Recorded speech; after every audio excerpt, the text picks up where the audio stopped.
"You're no longer a member of this family," my dad declared at Thanksgiving dinner. "Pay back plus interest," I told them. Weeks later, my house was break-in. I'm 29. Thanksgiving has always been about family, gathering together, sharing meals, and counting our blessings. But that year, Thanksgiving became the day my life fell apart. The whole mess actually started about a month earlier, when my family suddenly came crawling back for help after my brother Ryan got himself into some serious debt. I remember sitting in my car outside my parents' house that day, white-knuckling the steering wheel and seriously contemplating just turning around and driving away.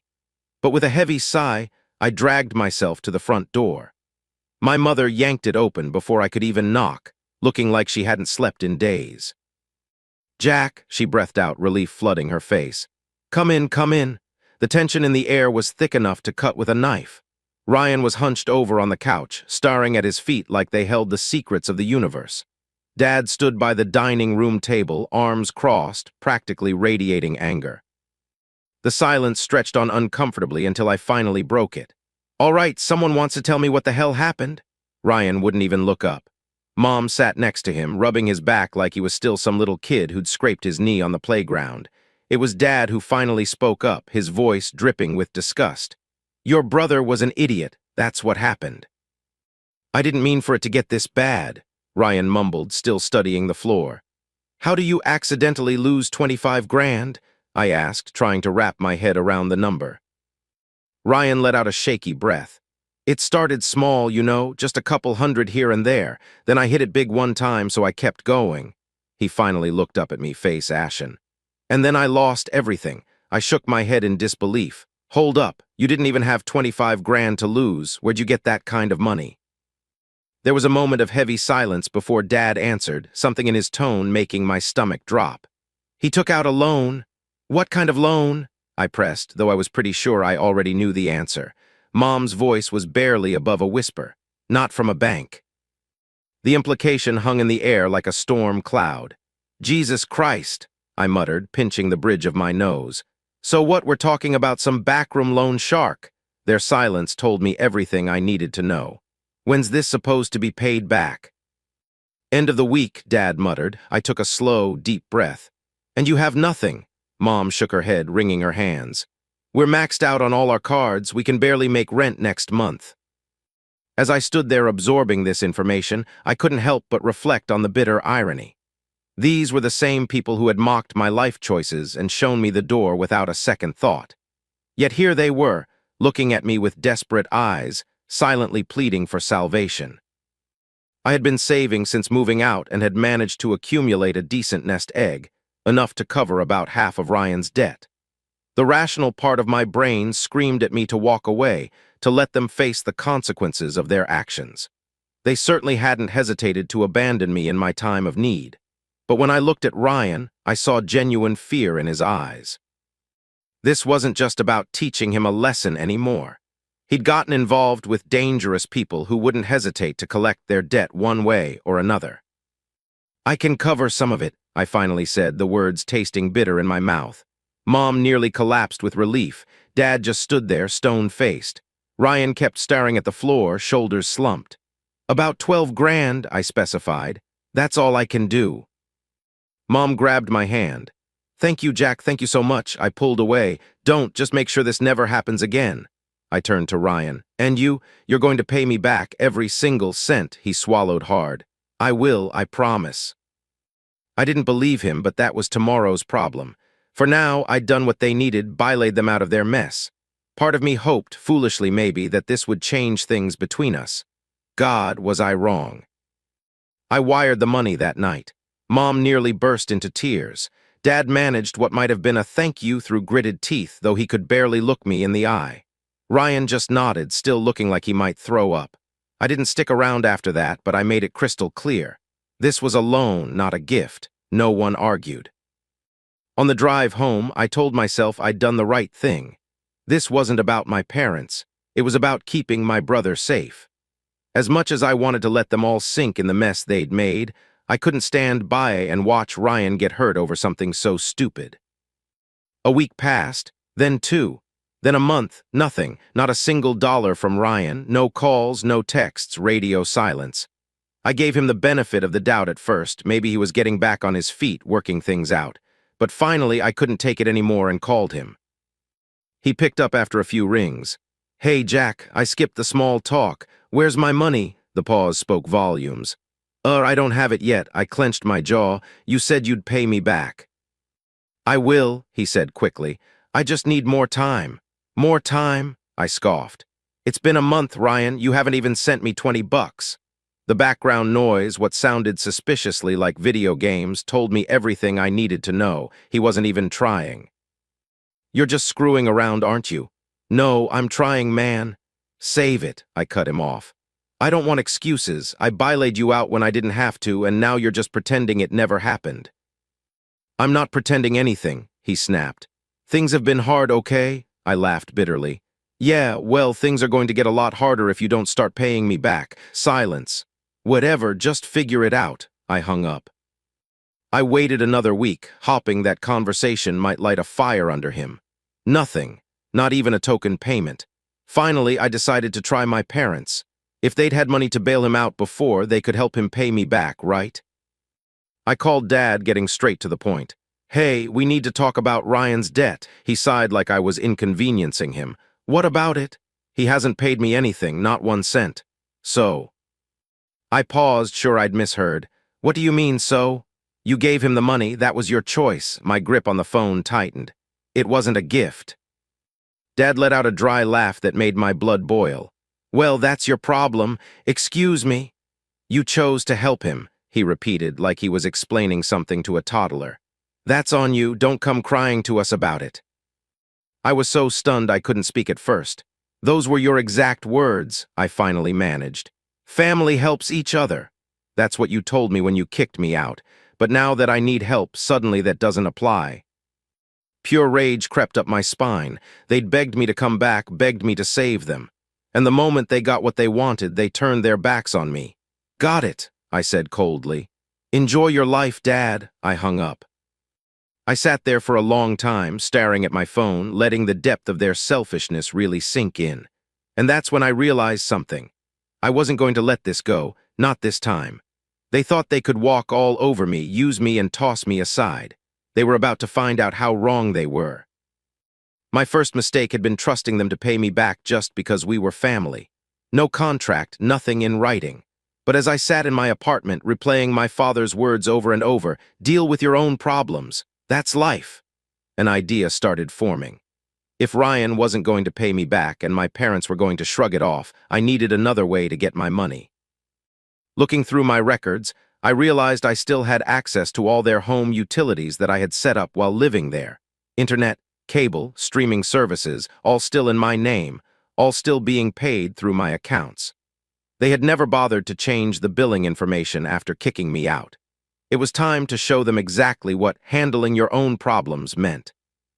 With a few clicks, I systematically canceled everything.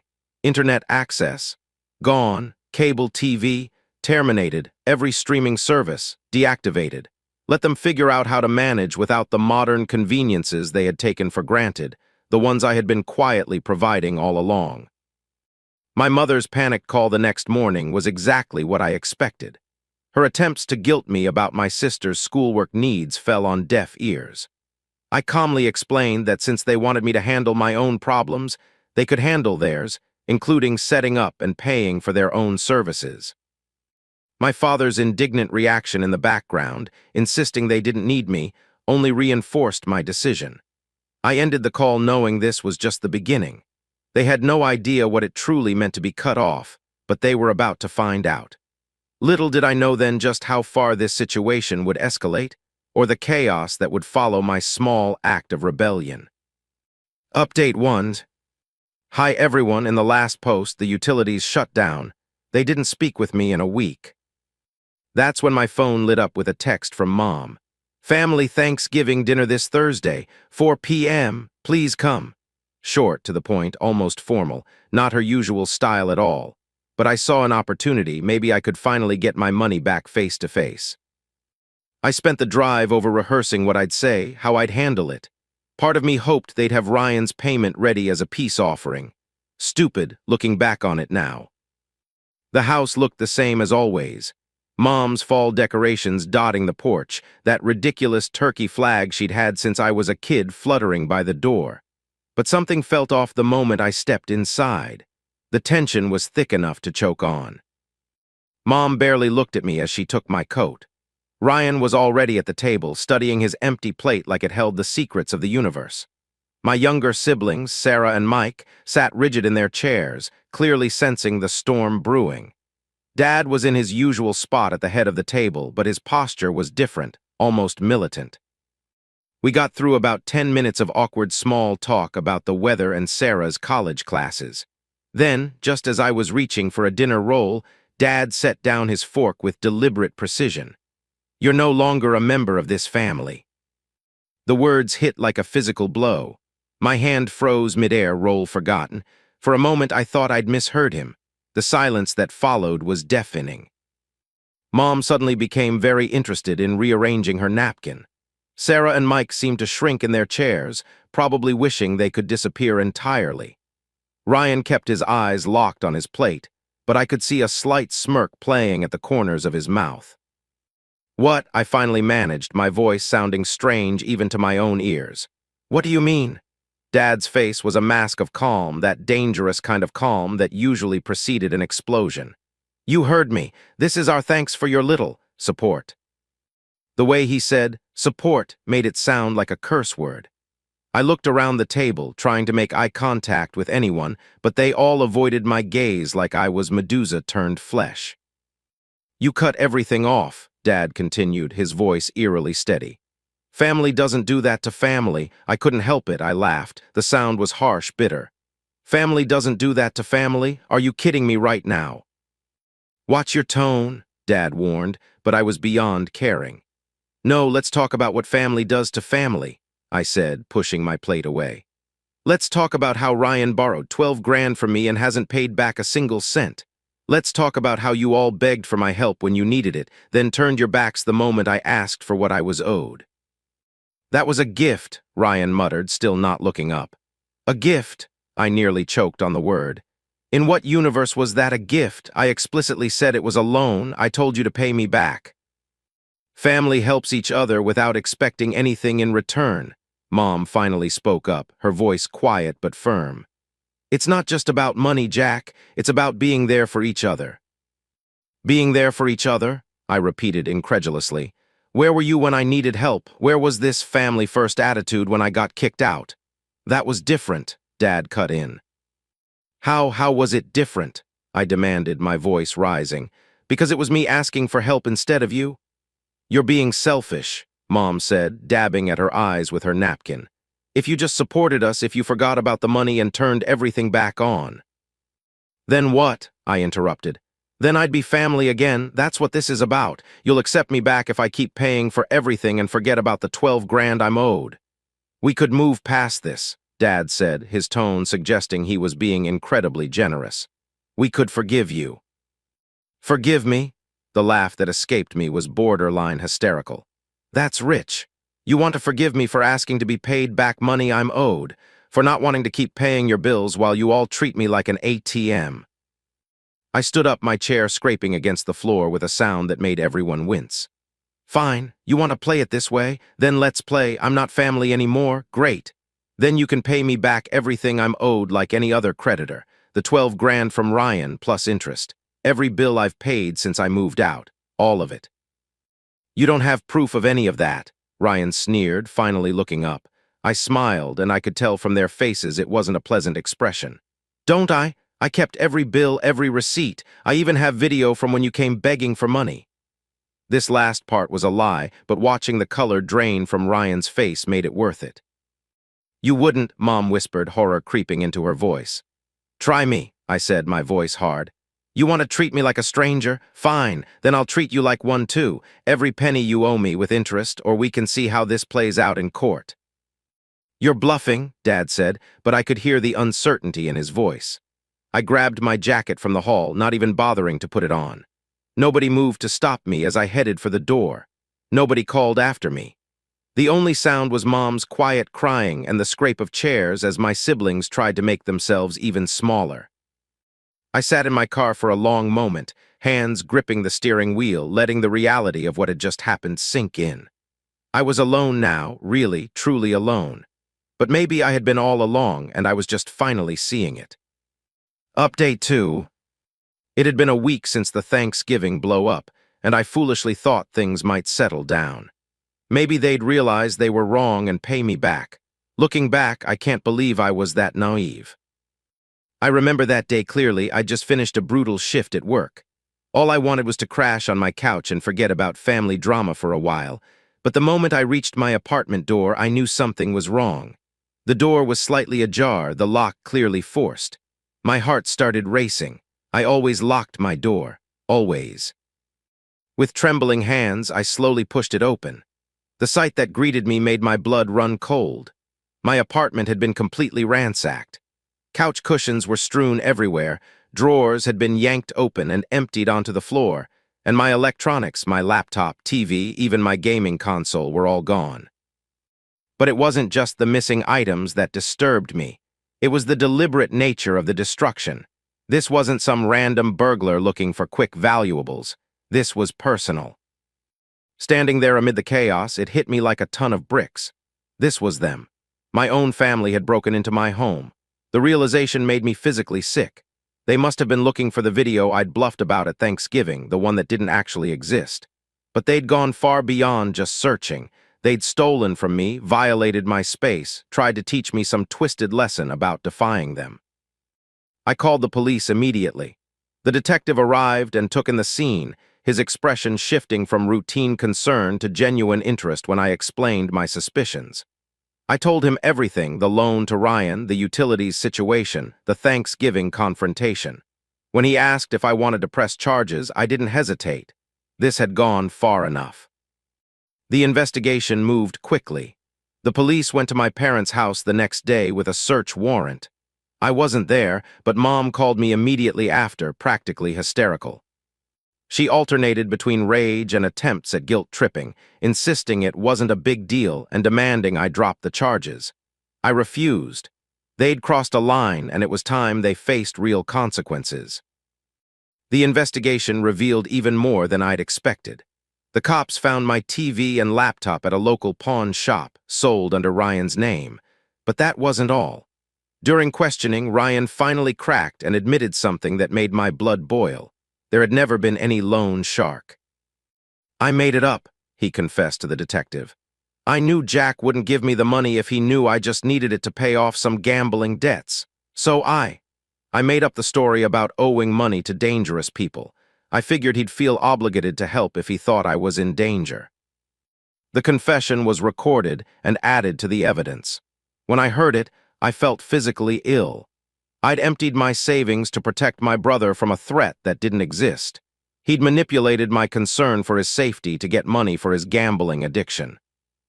The case against them was airtight. The pawn shop had security footage of Ryan selling my stuff. They had his confession about lying about the loan shark. They even had text messages between my parents and Ryan planning the break-in, messages about teaching Jack a lesson and finding that video. When it went to court, I didn't attend the hearings. I couldn't bear to see them try to justify what they'd done. My lawyer kept me updated, though. Ryan pleaded guilty, probably hopping for leniency. My parents tried to argue that they didn't know what Ryan was planning, that they just went along to check on me because they were worried. The judge didn't buy it. They all got probation, no jail time, but they now had criminal records. Dad lost his position on the board of his company. Mom had to step down from her church committee. Ryan's gambling problem became public knowledge. Their reputations in the community were shattered. But the real hammer fell when my grandparents found out. I don't know who told them, probably my aunt, who'd always been closer to my grandparents than to my parents. I got a call from my grandfather one evening, and I'd never heard him sound so angry. The real fallout came when my grandparents learned the truth. Their reaction was swift and severe. They cut my parents off completely. No more financial support, no more covering for their mistakes, nothing. My father, who had always relied on their help during tough times, suddenly found himself truly on his own. They even removed my parents from their will, sending shockwaves through the extended family. In an unexpected move, my grandparents reimbursed me for everything. The full $12,000 Ryan had borrowed, plus additional funds to cover legal fees and replace the stolen items. They made it clear this wasn't about helping my parents. It was about supporting the only family member who had shown any integrity throughout this ordeal. That was 6 months ago. Ryan sent me a text last week, some half-hearted apology about being in a bad place and making mistakes. It read like something Mom had forced him to write. I didn't respond. The whole experience taught me something valuable. I'd spent years trying to help people who would never do the same for me. I'd emptied my savings to protect my brother from a threat he'd invented. I'd paid their bills, covered their mistakes, been their safety net. And the moment I asked for anything in return, they turned on me. Well, I'm done. I'm not anyone's savior anymore, not their backup plan, not their ATM.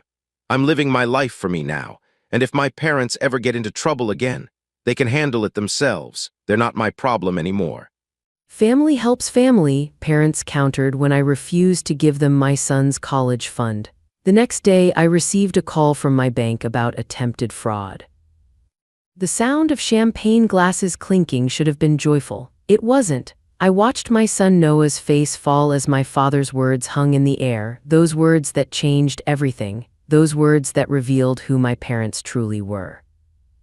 "We've decided the college fund will go to your cousin Tyler instead," my father announced casually, as if discussing nothing more important than the weather. "He needs it more." Noah's graduation dinner, his celebration, the culmination of 4 years of sleepless nights, academic excellence, and dreams of university, all shattered with a single sentence.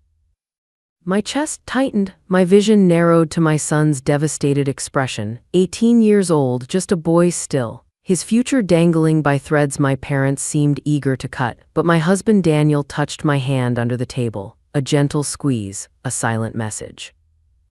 "Actually," Daniel said, his voice steady despite the fury I knew was building inside him, "we've already moved Noah's college fund to a new account. Last month."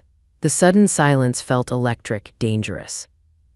My mother's perfectly lined lips parted in shock. My father's face turned an alarming shade of red. "You did what?" he demanded, setting down his wine glass with enough force to slosh liquid onto the pristine white tablecloth. "We moved it," I repeated, finding my voice. "We had a feeling something like this might happen." The truth was, we'd suspected for months. Little comments, pointed questions about the account details, my mother's sudden interest in Tyler's college prospects despite his mediocre grades and disciplinary issues. "That money was meant for family," my mother hissed. "Noah is family," I countered. "Tyler has had it rough," my father insisted. "His father left, his mother works 2 jobs, Noah has advantages."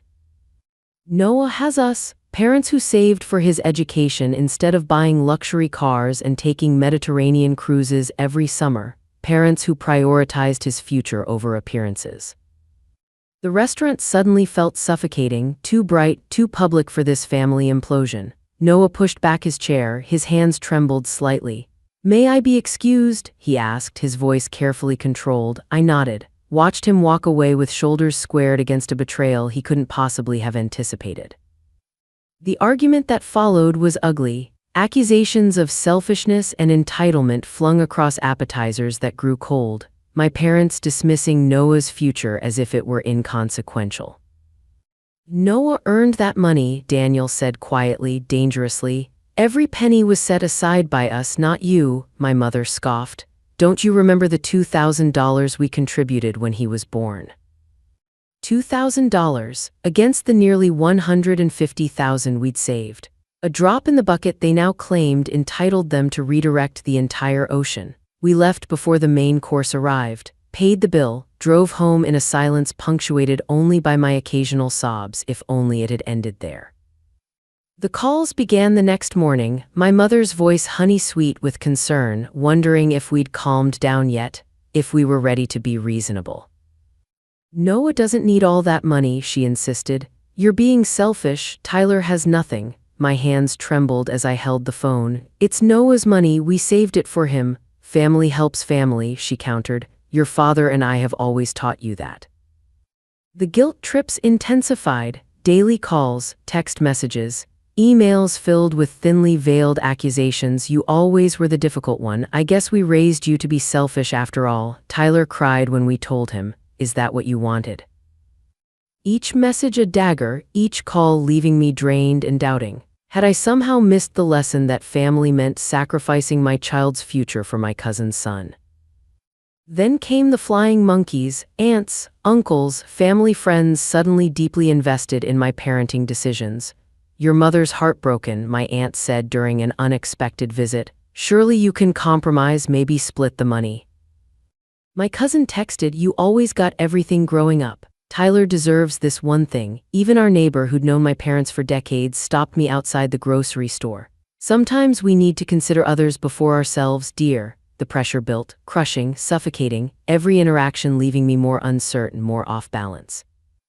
Daniel remained my anchor. "They're manipulating you," he reminded me each night. "Noah worked for this, he earned it, don't let them make you doubt that." But the doubt crept in anyway, slithering through cracks in my confidence. Maybe I was being selfish, maybe family did mean sacrifice. 3 weeks after the graduation dinner, my father changed tactics. The guilt transformed into honeyed promises.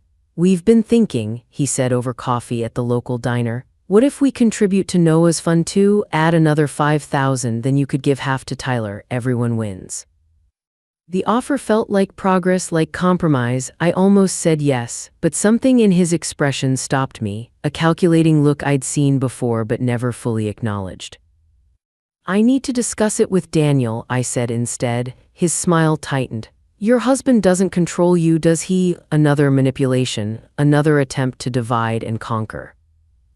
I left the diner with coffee untouched, heart racing, something fundamental shifting in my understanding of who my parents truly were. Daniel and I agreed to stand firm. The money would stay with Noah, all of it. That's when the mask dropped completely.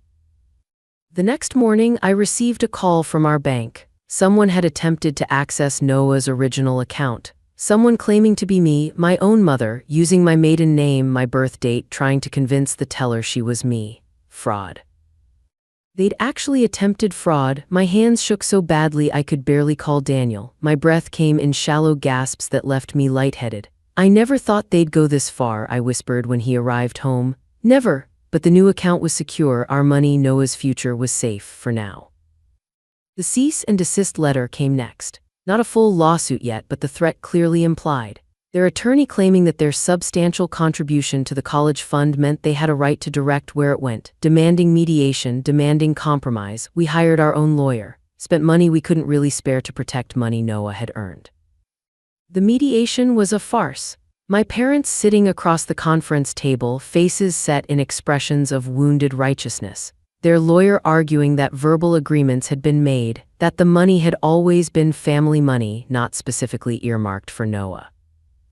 "Lies upon lies, we're prepared to settle," their lawyer offered magnanimously. 60% to Tyler, 40 to Noah. "My clients are being more than generous." My laugh bordered on hysterical. "Generous with stolen money." The mediator suggested we take time to consider, to cool down, to remember that family relationships were more important than money. But this wasn't about money anymore. It was about trust, about betrayal, about the realization that my parents would sacrifice their grandson's future without hesitation. We rejected the settlement, prepared for court. That's when they escalated again, an anonymous tip to the IRS, allegations of unreported income, questions about the source of Noah's college fund. Our accounts frozen, all of them, not just the college fund but our checking account, our savings, everything. Noah's first semester tuition due in 3 weeks, his scholarship contingent on the remaining balance being paid on time. My stomach knotted with nausea, my hands cold with fear. What if he lost his placement, his scholarship, the opportunity he'd worked so hard to secure? The audit dragged on, days stretching into weeks. Noah growing quieter, more withdrawn, the sparkle of anticipation in his eyes dimming with each passing day. "Should I defer?" he asked one night, his voice small in the darkness of our kitchen. "Maybe work for a year until this gets sorted out." My heart shattered, splintered into jagged pieces that cut with every breath. No, Daniel answered firmly when I couldn't speak past the lump in my throat. We'll figure this out, I promise. We took out a loan against our house, paid the tuition, watched Noah pack for college with relief shadowed by uncertainty. What if the audit found problems? What if we couldn't access his fund for future semesters? What if this was just the beginning of a longer campaign to punish us for defying my parents? It was my sister who finally called to warn me, drunk and guilty and tired of the manipulation. They're obsessed, she slurred over the phone. They've always favored Tyler, always. They've been promising him that money for years. While Noah studied, while he maintained his 4 GPA, while he volunteered and worked part-time and believed his grandparents were proud of him, they'd been plotting to give it all to his cousin. The knowledge burned like acid, corroding what remaining trust I had in my parents, in my own childhood memories. Had anything been real, or had it all been conditional on my compliance? The IRS eventually cleared us, our accounts unfrozen, the college fund intact, but the damage was done. Noah's first semester marred by stress and uncertainty, his trust in family fractured in ways that might never fully heal. And Tyler had been watching, learning, absorbing the toxic lesson that he was entitled to take what belonged to others. It started with texts, messages to Noah filled with entitlement and resentment. That money was supposed to be mine. You think you're better than me, Grandpa says you stole from me. Then phone calls in the middle of the night, hang-ups when Noah answered, heavy breathing when he didn't. I wanted to intervene, to shield my son from this new torment, but Noah, stronger than I'd realized, handled it himself. I blocked his number, he told me during a weekend visit home, and his social media. He can't reach me anymore. Pride mingled with grief. My son shouldn't have had to fortify himself against family, but Tyler wasn't done. He showed up at Noah's dorm one afternoon, waited outside his economics class, followed him to the campus coffee shop. Where's my money? He demanded, loud enough for other students to turn and stare. My money, the money your parents stole from me. Noah, calm despite the ambush, stood his ground. It was never your money, Tyler, never. Grandpa says it was, says your parents are thieves. My son, my 18-year-old son who should have been focused on calculus and campus activities and finding his path, looked his cousin in the eye. Then Grandpa lied to you, just like he's been lying to all of us. Tyler shoved him, hard enough to send Noah stumbling back against a table, hard enough to spill coffee across notes and textbooks, hard enough to earn himself a campus security escort and a trespassing warning. Noah called that night, voice steady but edged with something new, something harder. Tyler came by today, he said casually, too casually. My breath caught, heart hammering against my ribs. Are you okay? My fingers clutched the phone with white-knuckle force. I'm fine, he assured me. Nothing happened, not really.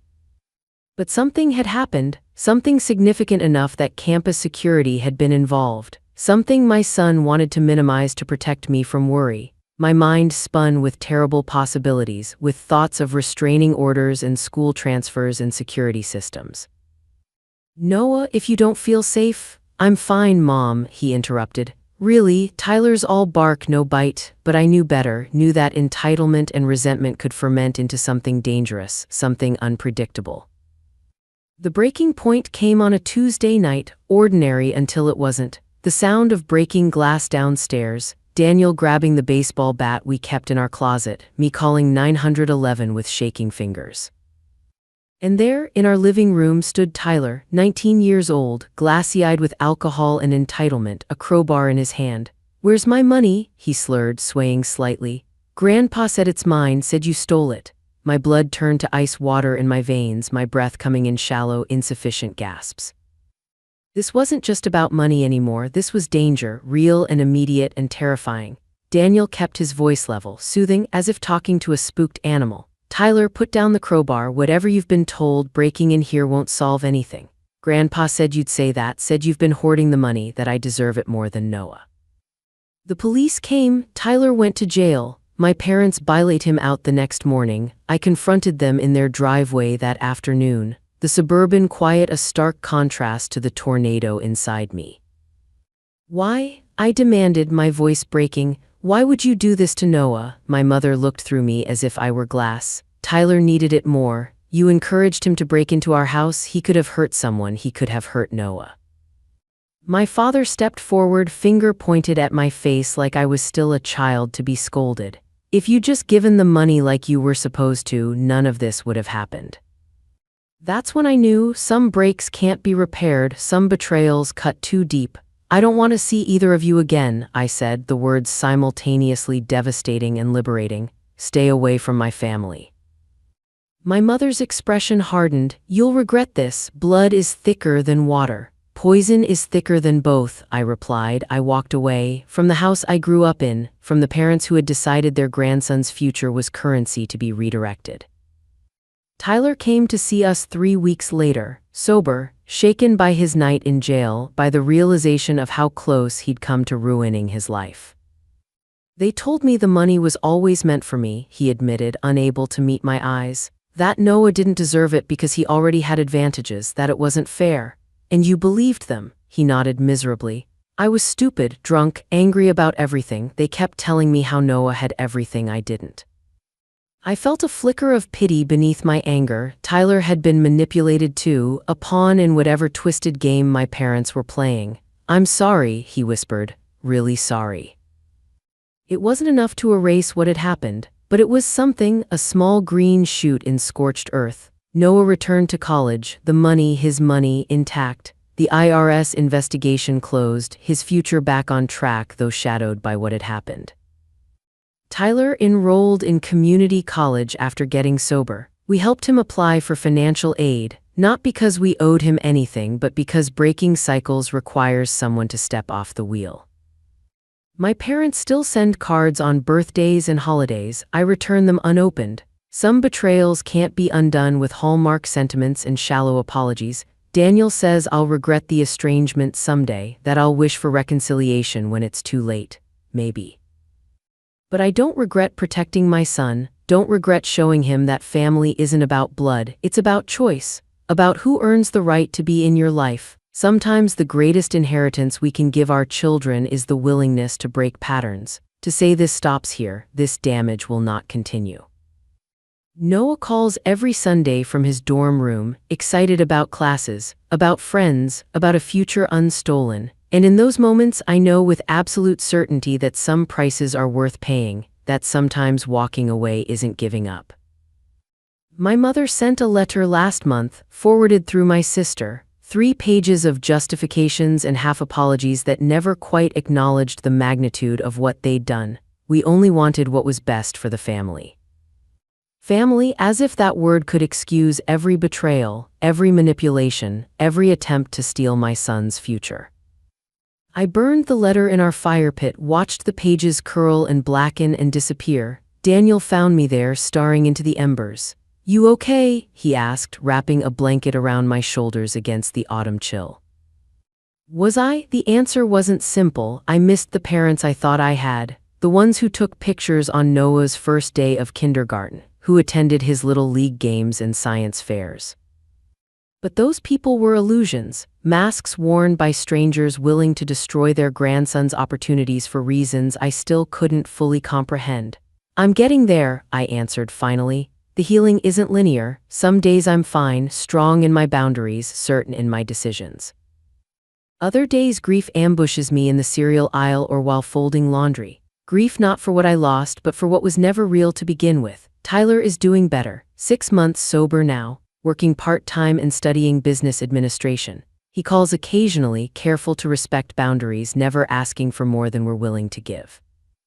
My sister wavers between support and enabling our parents, trapped in familial dynamics too tangled to easily escape. They're getting older, she reminded me last week. They won't be around forever, true, but their eventual absence doesn't obligate me to endure their presence now.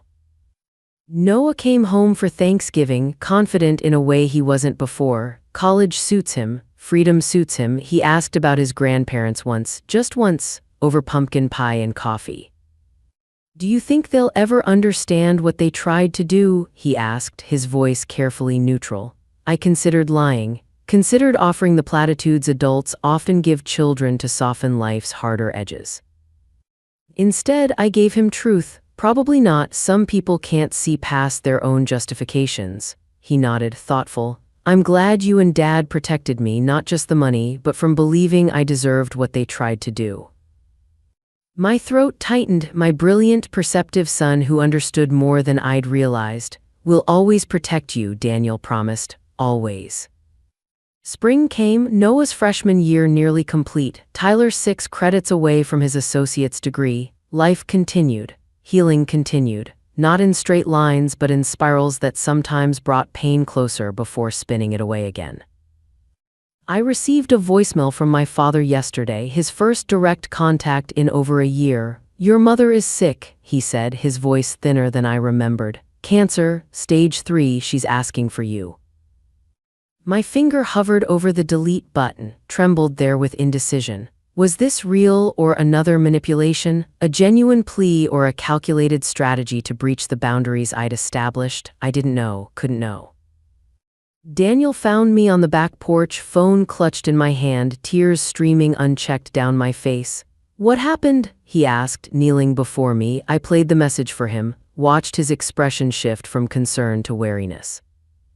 What do you want to do? He asked finally, such a simple question with such a complicated answer. What did I want? To believe my mother's illness might create an opening for genuine reconciliation, to maintain the protective distance that had brought us peace, to find some middle path that acknowledged both the broken past and uncertain future. I don't know, I whispered, the truth unvarnished and insufficient. Daniel nodded, squeezed my hands in his. You don't have to decide right now, he said, or ever if that's what feels right. That night I called my sister, confirmed our mother's diagnosis, not a manipulation then, but reality. She's scared, my sister said. She wants to make amends before, her voice trailed off, the unspoken before it's too late hanging between us. I closed my eyes, remembered the months of guilt tripping, the legal threats, the IRS investigation that nearly cost Noah his scholarship. The night Tyler broke into our home with a crowbar fueled by my parents' lies. I need time, I said finally. Time to process, to decide whether I could face my mother without reopening wounds barely healed, whether reconciliation was possible or merely another avenue for pain. Noah called that evening, excited about a research opportunity for the summer, his voice bright with possibilities. I didn't mention my mother's illness, didn't cloud his success with family shadows. There would be time for those conversations later if necessary. After we hung up, I sat in the darkness of our backyard, stars scattered overhead like spilled salt. The same stars my mother had once taught me to identify, the same stars that would continue long after all our human dramas had played out. Perspective arrived slowly. Privately, my mother's illness didn't erase what she had done, didn't automatically entitle her to forgiveness or reconciliation. But it did place a timeline on whatever choices I made, did establish parameters around opportunities that might otherwise seem infinite. I still don't know what I'll do, whether I'll visit, what boundaries I'll establish if I do. But I know this, whatever choice I make will be mine, not driven by obligation or guilt or familial expectations, not haunted by should or must or expected. Mine, ours, the family we've chosen to be. That's the inheritance I want to leave Noah, the knowledge that he has choices, that he deserves relationships built on mutual respect and genuine love. That family isn't a prison sentence but a privilege earned through consistent care. Tomorrow I'll decide about my mother, about whether to visit, about what that might mean for our future, but tonight I'll sit with the stars, with the knowledge that some questions don't have perfect answers. With the understanding that healing isn't about finding those perfect answers, it's about finding peace within the questions themselves. Peace in knowing that whatever path I choose, it will be mine, chosen with clarity and intention rather than obligation. That's freedom. That's growth, that's the true inheritance worth passing down.